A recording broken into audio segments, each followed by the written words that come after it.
He almost didn't go. Sarah stood at the kitchen window, her coffee going cold in her hand, watching the neighbor's dog wander across the lawn next door like it had nowhere important to be. She had that in common with the dog right now. Nowhere important to be. Except that wasn't true, and she knew it, and that was the whole problem. The email from her cousin Dana had arrived 11 days ago. Family gathering at Mom's old house. We need to sort through everything before the estate closes. Please try to come. A practical message. Administrative. The kind of email you send when you want to avoid saying the real thing, which was, you and your sister are the last two people who need to be in the same room, and this has to happen eventually. Sarah had read it 4 times. Then she'd closed her laptop, walked to the living room, and sat on the couch without turning on the television for about 20 minutes. Then she'd written back, I'll be there. She wasn't sure why. Maybe because she was 43 years old and she was tired of the kind of courage that only meant avoiding things. Or maybe, and this was the part she didn't say out loud, even to herself, maybe she thought this time, finally, it might happen. The thing she'd been waiting for. The thing she'd been rehearsing in her head for so long that the script had worn grooves into her thinking like a path through old grass. She thought maybe this time, Karen would say she was sorry. The drive to their mother's house took 4 hours. Sarah had made it dozens of times over the years, but it had never felt quite this long. She passed through 2 small towns she half remembered from childhood road trips, a rest stop where she drank bad coffee standing next to her car, and about 60 miles of highway that gave her nothing to look at except her own thoughts. She and Karen were born 14 months apart. People used to call them Irish twins, which neither of them had ever found particularly funny. Sarah was older. That had mattered a great deal when they were growing up, and it had mattered in ways Sarah wasn't sure anyone else in the family fully understood. Their mother, Ellen, had been a loving woman in the particular way that some mothers are loving, warmly, generously, and with a certain comfortable blindness to inconvenient truths. Ellen had loved both daughters. She'd also, for reasons that were probably more habit than intention, leaned on Sarah. The older one. The responsible one. The one who was just a little easier to ask. When their father got sick, Sarah was 26, Karen was 24. It was Sarah who rearranged her life. She was already working in the same city where her parents lived, which made her the logical choice, which was also the convenient choice for everyone except her. She cut her hours at work. She drove her father to appointments. She handled insurance calls and pharmacy pickups, and the particular bureaucratic misery of coordinating home health aides who sometimes showed up and sometimes didn't. Karen was living across the country then, in Denver.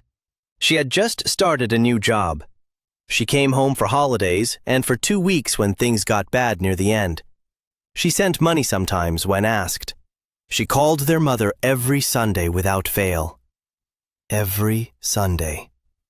Sarah had never quite been able to decide if that was touching or infuriating. Their father passed away when Sarah was 28.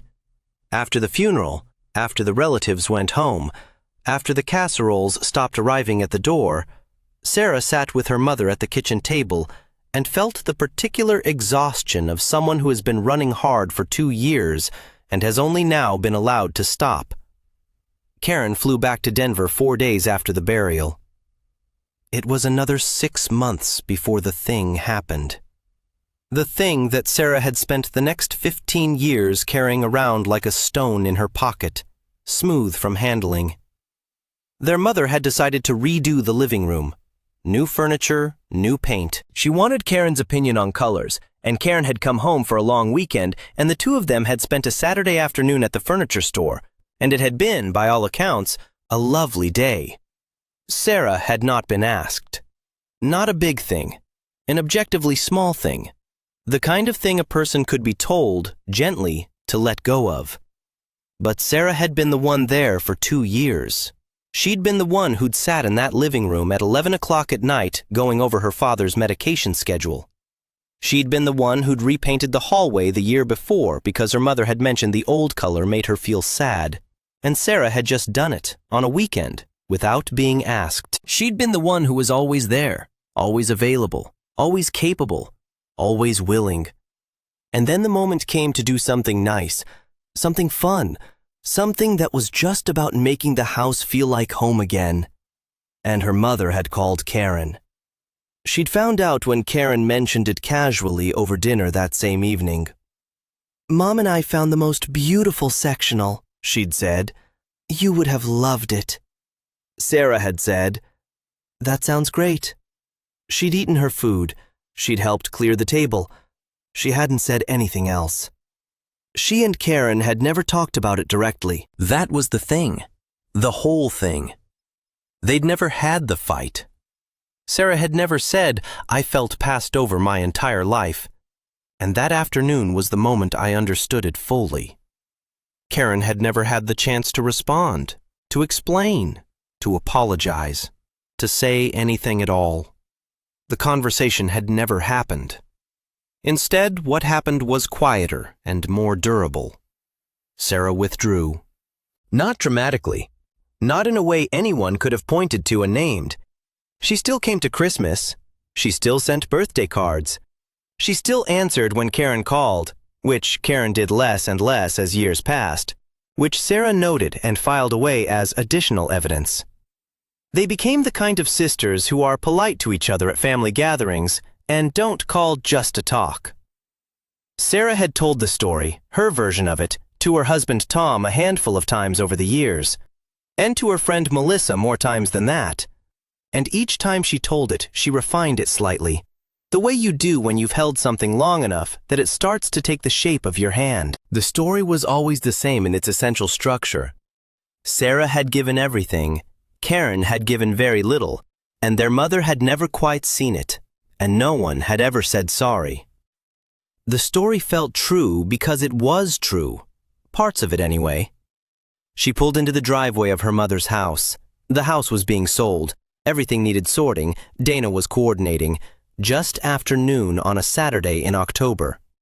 The leaves were past their peak, and the yard had that slightly tired look it always got in mid-fall. Her mother had loved this yard. She'd grown tomatoes along the back fence every summer until she couldn't anymore. Dana's car was already there, and Karen's. Sarah sat in the driveway for a moment with the engine off. If this were a fair world, she thought, and then stopped herself, because she was 43 years old and she knew better. She got out of the car. Dana met her at the door. Cousin Dana, always warm, always the connector, the one who organized things because someone had to. She hugged Sarah and said, "I'm so glad you came. It means a lot." And Sarah believed her. Karen was in the kitchen. She looked, and this was the thing that unsettled Sarah immediately. She looked tired. Not unhappy, not guilty, just tired. Her hair was shorter than the last time Sarah had seen her, which had been at their mother's funeral 2 years ago, and there were lines around her eyes that hadn't been there before, and she was standing at the counter making coffee the way their mother used to make it, the same movements, the same measured spoonfuls. And for just a second, Sarah felt a strange vertigo. "Hey," Karen said. "Hey," said Sarah. They hugged briefly, the way they always did.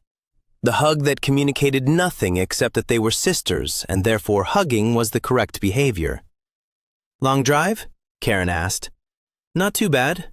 Dana began talking about the plan for the day, which rooms they'd tackle first, what was being donated, what the estate attorney had said about the timeline, and Sarah was grateful for the structure of it.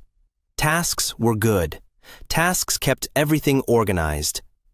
They worked through the morning sorting through their mother's things, and it was the particular kind of painful that anyone who has cleaned out a parent's house will understand. The drawer full of cards from people who might be dead. The collection of decorative spoons from places Ellen had never actually visited. The stack of TV guides from a specific 3-month period in 2001, perfectly preserved. What do you do with someone's reading glasses when they don't need them anymore?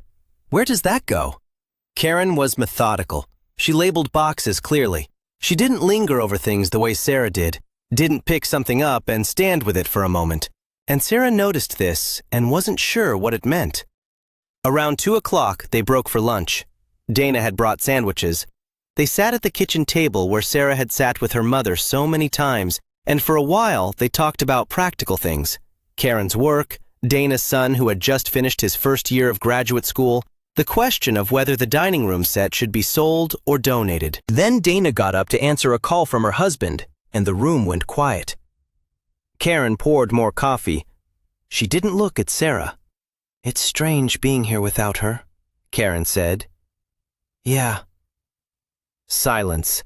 The refrigerator hummed.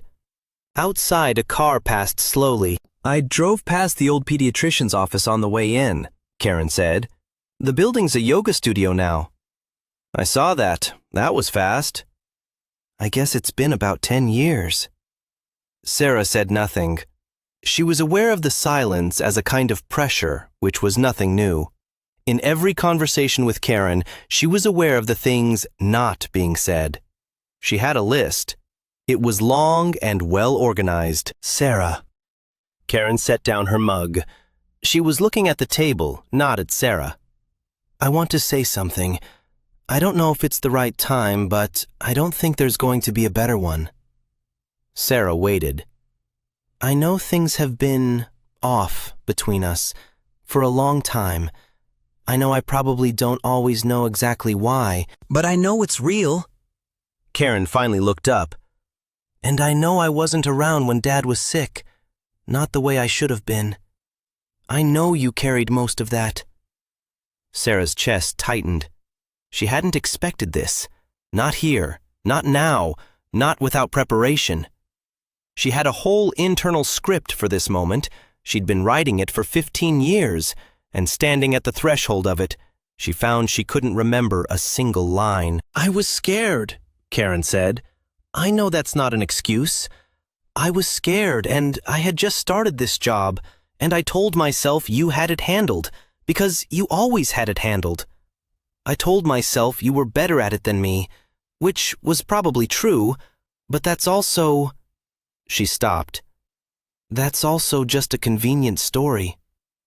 Sarah heard her own breath. "I'm sorry," Karen said, "for not being there enough, for letting you carry it alone." The room was very still. And here was the thing. Here was the thing Sarah had not anticipated, the thing the script had never accounted for. The apology was real. She could hear that it was real. Karen wasn't performing, wasn't deflecting, wasn't qualifying it into nothing. It was a real, honest sorry. And Sarah felt not relief, not peace, not the clean landing she had imagined. She felt an unexpected, disorienting need to be careful. Because there was more. There was still the furniture, the sectional, the Saturday afternoon. There was still 15 years of small silences and formal holiday hugs and unreturned emotional investment. And she had expected the apology to organize all of that, to answer it. She had expected it to function like a key. Instead, it just opened the door. If you're watching this and you've ever waited for someone to just say the words, hang on. Because what comes after the words is sometimes the harder part. And if any of this is sitting close to something in your own life, subscribe to the channel. We talk about these things here, the real, complicated, human ones. "Thank you," Sarah said, "for saying that." Karen nodded. She picked up her coffee again. "Can I ask you something?" Sarah said. "Yeah?" "When Mom redid the living room, after Dad died, she called you and you two went to the furniture store." She watched Karen's face. "Did you know she hadn't asked me?" Karen was quiet for a moment. "She said she'd already talked to you about it." The refrigerator hummed. "She said you were too busy that weekend." Sarah hadn't been busy that weekend. She'd been at home, 11 minutes away, doing nothing in particular, waiting without knowing she was waiting. She absorbed this information like cold water. "I didn't know," Karen said. I didn't know she'd told you something different. I wouldn't have. She shook her head. I thought it was fine. I thought you'd already weighed in. And the story shifted, not into something simpler, into something more complicated, which was harder in some ways and easier in others. Their mother, loving, warm, comfortable blind Ellen, had said what was convenient. She'd wanted the uncomplicated daughter that afternoon, the one who didn't remind her of hard years, and so she'd arranged it. She'd handled Sarah the way she sometimes handled things she didn't want to deal with, smoothly, without confrontation, with a small adjustment of the facts. Sarah hadn't known that. She'd constructed 15 years of story around a gap, and the gap had been filled with the wrong material. Karen hadn't been chosen over her. Karen had been told a different version. They both sat with this for a moment. She loved you, Karen said finally. I know that probably sounds... I know you know that. But she also relied on you in a way that wasn't fair. I think she knew it and didn't know how to fix it, so she just kept going. I don't think she understood how much it cost you. Did you? Sarah asked. She didn't say it sharply. She genuinely wanted to know. Karen looked at her. Honestly? Yeah. No, not really. Not until I was older. She wrapped both hands around her mug. I thought you liked it, being the capable one, being the one who handled things. You were always so... together. I thought it was what you wanted. Sarah considered this. The particular loneliness of being good at something nobody asked you whether you wanted to be good at. I thought you resented me, Karen said quietly. I thought you just didn't like me very much. I didn't know what I'd done. I just knew you were cold, and I stopped trying after a while. I thought, why keep knocking on a door that doesn't open? Sarah had not thought about it that way. She'd been so occupied with her own version of the story, the one where she was the one left out, the one left behind, that she hadn't considered what Karen's view from the other side might look like. A sister who went cold without explanation. A door that closed quietly and stayed closed. Karen had stopped calling. Sarah had counted that as evidence. It hadn't occurred to her that it might also have been an injury on the other side. This was not a comfortable thought. She didn't try to make it comfortable. Dana came back into the kitchen. She looked at both of them, registered something in the room, and said, "Good talk?" with a small, careful smile. "Working on it," Karen said. They went back to sorting through their mother's things. The afternoon was different after that. Not warm exactly, not close, but different in the way a room is different when a window that's been stuck finally opens a little. There was less performance in it. Sarah handed Karen a box of photographs, and Karen sat on the floor with them, and they looked at them together. And Sarah narrated some of the ones Karen didn't recognize, and Karen did the same for her. There was a photograph of all four of them, father, mother, Karen, Sarah, at some beach Sarah didn't recognize. Sarah was maybe 8, Karen 7. They were both squinting at the camera. Sarah was holding Karen's hand, which she hadn't remembered doing, which she hadn't thought about in 35 years. She looked at it for a long time before she put it in the keep pile. I want to ask you something if you've gotten this far in the story. What would you have done in that room? When the apology finally came, and it wasn't quite the apology you'd pictured. When the story turned out to be more complicated than you'd made it. Sometimes it's easier to see clearly from the outside. Leave a comment. I'd genuinely like to know.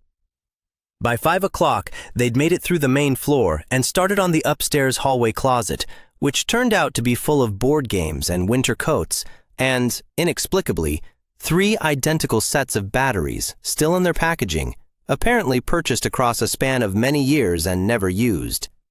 They laughed at the batteries, genuinely laughed, all 3 of them, the spontaneous kind you can't arrange.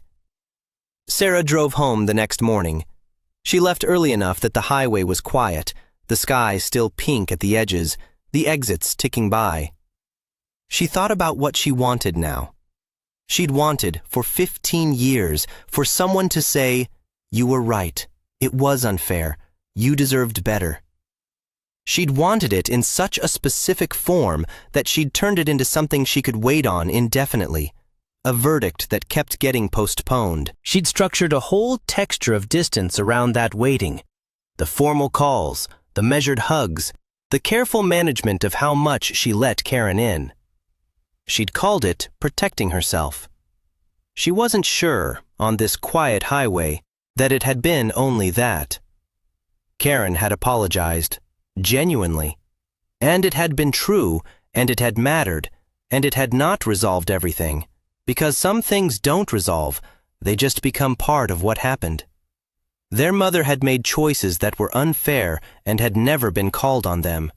And she was gone now, and that door was closed. The furniture afternoon had been a misunderstanding built on a lie of convenience, and Sarah had built 15 years of meaning on top of it. Karen had pulled back because she'd felt unwelcome, and Sarah had read the pulling back as proof she'd been right all along. They'd each been in pain. They'd each been wrong about parts of it. Neither of those things erased the other. This was not a simple thing to hold. Sarah drove and held it anyway. She stopped at the same rest stop as before and got another bad cup of coffee. She stood outside next to her car, and the morning was cold and clear, and she thought about calling Karen. Not to continue the conversation, not to resolve anything else, just to say she'd gotten to the rest stop, to ask how the drive was. The kind of call that people make when they're letting something begin rather than waiting for it to be finished. She didn't make the call. Not yet. It was too new, and she was too tired, and she wasn't sure she trusted the impulse completely. But she thought about it. She stood there thinking about it, and for the first time in a long time, that direction didn't feel closed. She'd spent so long waiting for the moment that would free her, the admission, the apology, the correct and complete acknowledgement of everything she'd carried, that she'd handed the moment the power to keep her frozen until it arrived. You can do that with a lot of things. You can make peace conditional. You can make your own life a hostage to the resolution you're owed. She wasn't sure the resolution would ever come in the exact shape she'd wanted. She wasn't sure it needed to. There were things that had been unfair, that was still true. She didn't have to pretend otherwise. But she was 43 years old, and her mother was gone, and the old house was being sold, and Karen was somewhere on a highway right now, heading back to her own life, and the photograph was in the back seat of Sarah's car, the one from the beach, both of them squinting, Sarah holding Karen's hand. And she wasn't sure anymore that she wanted to spend the next 15 years the same way she'd spent the last ones. She finished her coffee and got back in the car. She drove home. When she got there, she didn't do anything immediately. She made dinner, she talked to Tom, she sat with the quiet of her own house for a while. A week passed. She thought about Karen some days and didn't other days, and it didn't feel urgent, and that was new. 2 Sundays after the trip, she called. Karen picked up on the third ring. "Hey." "Hey," Sarah said. "Nothing important. I was just calling." There was a small pause, the kind that's not uncomfortable, just real. "How's Tom?" "Good. He burned dinner last night, so we ordered Thai." Karen laughed a little. "Sounds about right." They talked for 22 minutes about nothing in particular.